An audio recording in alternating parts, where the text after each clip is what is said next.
IMF کے ساتھ معاہدہ ہو گیا ہے اور اس کے بعد ہم خوشی سے پھولے نہیں سما رہے، خوشی کے شادیاں نے بجا رہے ہیں، ببانگے دہل کر رہے ہیں، بھنگڑے ڈال رہے ہیں، لڈنگے ڈال رہے ہیں کہ ہمارا IMF کے ساتھ معاہدہ ہو گیا ہے۔ ہم وہ غلام ہیں کہ جو زنجیر چوم کر اپنے ہاتھ اور پاؤں پر باندھتے ہیں۔ نپولین بوناپارٹ کا نام آپ نے سنا ہوگا، یہ ایک عظیم فاتح اور جابر اور ظالم حکمران کے طور پر جانا جاتا ہے۔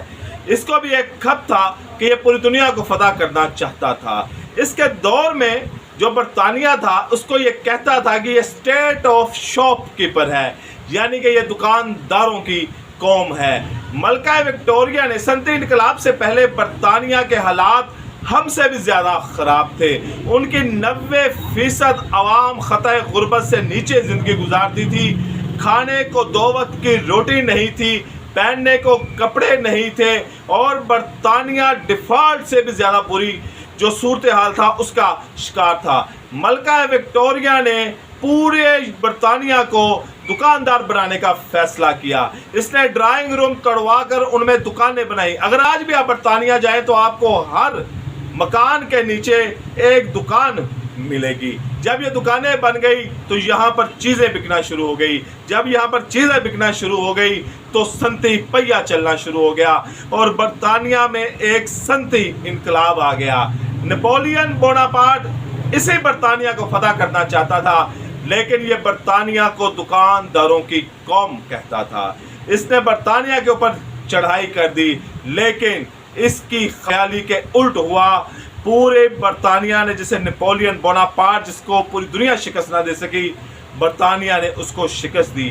انہی دکانداروں نے شکست دی جن کو یہ مذاق اڑاتا تھا۔ اب وجہ کیا تھی؟ ہمارا جو موضوع ہے وہ نپولین بوناپارٹ نہیں ہے، ہمارا موضوع نپولین بوناپارٹ اور برطانیہ کی فلسفی ہے۔ برطانیہ کی جو فلسفی تھی اس نے یہ جنگ کیسے جیتی؟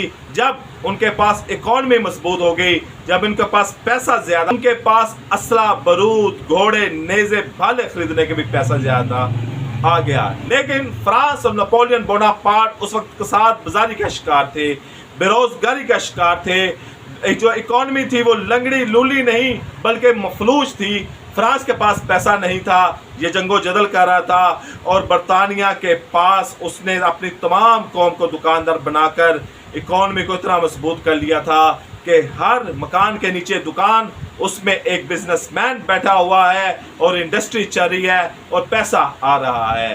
یہاں پر ایک ٹیکنیک نے جنم لیا۔ وہ ٹیکنیک یہ تھی کہ آپ اگر اپنے اکانومی کو مضبوط کرنا چاہتے ہیں، اپنے اخراجات کو کم کر لیجئے، وہ سوراخ بند کر دیجئے کہ جہاں سے آپ کا پیسہ ضائع ہو رہا ہے، اور اپنے جو اکانومی ہے، جو پیسے آپ کے پاس آ رہے ہیں، ان کو بڑھانے کی کوشش کریں اور اپنے اخراجات کم کر دیں، آپ کی اکانومی مضبوط ہو جائے گی۔ لیکن آج ہم IMF کے ساتھ معاہدے کے لیے لڈیاں ڈال رہے ہیں، بھنگڑے ڈال رہے ہیں، ڈھول ڈال رہے ہیں کہ شکر ہے ہمیں قرضہ مل گیا، لیکن ہم نے اپنے اخراجات کم نہیں کیے۔ ڈاکٹر صادر عرف علوی 52 اپنے رشتہ داروں کو لے کر حج پر چلے گئے ہیں۔ ہمارے بیوروکریٹس کے پاس وہی مراتے ہیں، ہمارے وزیروں کے پاس وہی مراتے ہیں، نہ ہم نے اپنے اخراجات کم کیے ہیں۔ کچھ دن پہلے آپ نے سنا ہوگا کہ چیئرمین سینٹ کو جو مراتے دی گئی ہیں اس کے بارے میں آپ نے سنا ہوگا، تا حیات مراتے، تا حیات گاڑیاں، تا حیات پروٹوکول، اس طرح کی باہر وہ لسٹ بڑی لمبی ہے، زبانی یاد نہیں رکھی جا سکتی، لیکن ہم تو فلی بدی بولتے ہیں تو ہمیں تو یاد نہیں رہتی کتنی لمبی لسٹ ہے، اتنی مراتے ہیں۔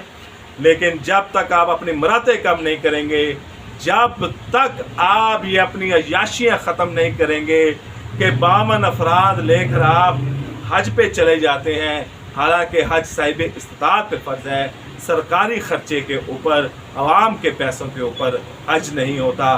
معلوم نہیں اس کا ثواب عوام کو ملے گا کہ نہیں ملے گا کہ جن کے ٹیکسوں سے یہ حج کرنے گئے ہیں، لیکن یاد رکھیے اگر آپ نے برطانیہ کی طرح اپنی اکانومی مضبوط نہ کی تو کوئی نہ کوئی نپولین بوناپارٹ آئے گا۔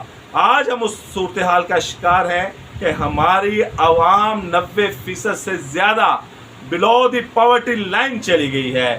جو لوگ 2 وقت کی روٹی کھاتے تھے وہ 1 وقت کی روٹی پر آ گئے ہیں۔ گیس بل، اب اس پہ کیا ہوگا؟ بجلی کے بلوں میں اضافہ ہونے جا رہا ہے، تیل کی قیمتوں میں اضافہ ہونے جا رہا ہے، ڈیزل کی قیمتوں میں اضافہ ہونے جا رہا ہے۔